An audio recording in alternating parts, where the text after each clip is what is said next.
hari kalian dapat warisan, kira-kira bakal diapain? Kalau aku sih kayaknya liburan dulu. Tapi belum tentu bisa buat dipakai liburan. Kenapa? Soalnya bisa aja sebelum warisan diterima, malah masuk ke pengadilan dulu.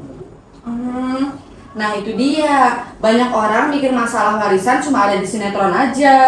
Padahal di dunia nyata juga banyak, bahkan keluarga yang kelihatannya harmonis pun bisa berselisih gara-gara pembagian harta. Halo semuanya, selamat datang di Legal Talk, podcast yang mengupas hukum menghadirkan solusi.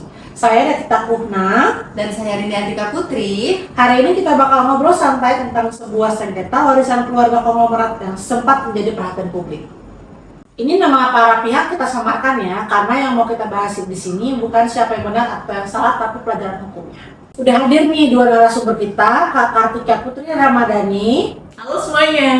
Dan Kak Edita Safa Anargia. Halo semuanya. Sekarang coba dong ceritain, kok bisa sih keluarga konglomerat itu sampai ribut soal warisan? Jadi begini, setelah pendiri salah satu perusahaan besar di Indonesia itu meninggal dunia, muncul perbedaan pendapat mengenai pembagian harta peninggalannya. Salah satu anggota keluarga merasa haknya belum terpenuhi dan akhirnya perkara tersebut dibawa ke pengadilan.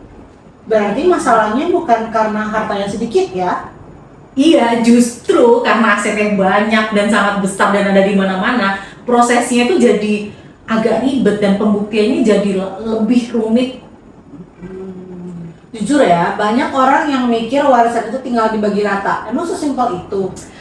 Sebenarnya enggak juga sih. Dalam hukum ada banyak hal yang harus dipastikan terlebih dahulu. Kayak siapa ahli warisnya, lalu apakah ada wasiat sebelumnya, terus harta mana yang benar-benar termasuk harta peninggalan, lalu juga dan apakah ada hak pihak lain yang juga harus diperhitungkan sebelum dibaginya warisan tersebut, kayak gitu. Oh jadi ternyata warisan itu bukan cuma soal uang ya? Jadi juga tentang soal kepastian hukumnya. Gitu ya. Oh iya, tentang P2HP aku mau nanya nih. Sebenarnya pembagian dan pemisahan harta peninggalan itu maksudnya apa sih? Ya, jadi kalau kita tahu ya, istilah P2HP apa sih? Sebenarnya kalau disederhanakan, P2HP itu mempelajari bagaimana harta seseorang yang sudah meninggal dunia itu diselesaikan secara hukum. Mulai dari menentukan siapa sih ahli warisnya, lalu menghitung harta peninggalannya, pihak ini dapat berapa, sampai akhirnya dilakukan pembagian sesuai dengan ketentuan hukum. Jadi nggak ngasal ya, semua itu ada perhitungannya. Iya, berarti nggak bisa asal bilang dong, rumah ini buat aku ya? Nggak bisa, kalau udah bicara tentang waris itu udah nggak bisa, kecuali hibah ya, yang dilakukan sebelum meninggal dunia. Kalau ada kasus yang mengalami sengketa warisan seperti kasus ini, langkah pertama apa yang harus diambil? Baik. Langkah pertama adalah mengidentifikasi siapa saja ahli waris yang sah sesuai dengan ketentuan hukum yang berlaku, baik berdasarkan KUH Perdata, hukum Islam maupun hukum adat, tergantung sistem hukum yang digunakan oleh kesepakatan ahli waris tersebut. Seperti itu ya. Oke, nah setelah mengetahui ahli warisnya, kemudian langkah apa yang dilakukan berikutnya? Inventarisasi seluruh harta peninggalan pewaris, pisahkan mana yang merupakan harta peninggalan dan mana yang bukan. Misalnya, harta bersama dengan pasangan atau harta yang sudah dialihkan sebelum pewaris meninggal dunia. Terus kalau ada anggota keluarga yang nggak setuju gimana? Utamakan musyawarah dulu, tak? Semua ahli waris duduk bersama untuk mencari kesepakatan. Jika diperlukan, dapat melibatkan notaris sebagai pihak yang membantu penyusunan akte atau mediator yang netral. Kalau musyawarahnya gagal, bagaimana? Nah, sengketa dapat diselesaikan kok melalui pengadilan. Pengadilan akan memeriksa bukti-bukti, menentukan siapa sebenarnya ahli waris yang sah, serta menetapkan pembagian harta sesuai dengan hukum yang berlaku. Biasanya dokumen apa ya yang diperlukan ya? Adapun dokumen yang biasanya diperlukan itu adalah akta kematian pewaris, lalu identitas para ahli waris, lalu dokumen hubungan keluarga seperti akta kelahiran, akta perkawinan, gitu. Jadi dokumen kepemilikan aset seperti sertifikat tanah, BPKB, rekening, saham, serta surat wasiat apabila jika ada. Kalau menurut Kak Edita, notaris bisa mencegah sengketa seperti ini nggak?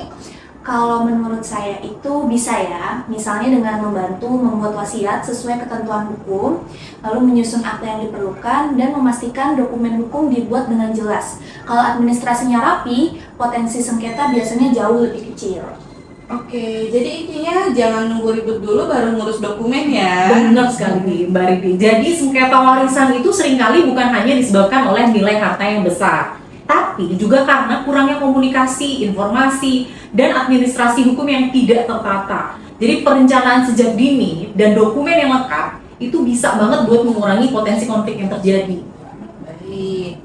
Oke, kita main cepat ya. Jawab singkat. Mana yang lebih penting, warisan atau keluarga? Keluarga. Kalau ada wasiat pasti semua selesai. Belum tentu. Terus Musyawarah atau pengadilan? musyawarah dulu dong. Itu jawaban yang kita harapkan semua ya. Nah teman-teman, dari cerita hari ini kita belajar kalau sengketa warisan nggak selalu terjadi karena orangnya serakah. Kadang masalah muncul karena kurangnya komunikasi, kurangnya dokumen, atau memang ada persoalan hukum yang harus diselesaikan.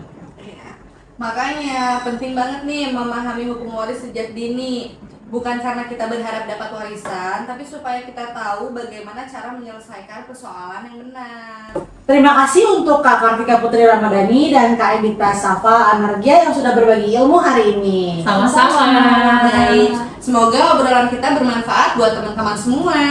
Saya Tita Purna. Saya Rinatika Putri. Saya Edita Safa. Saya Kartika Putri. Sampai jumpa di episode berikutnya.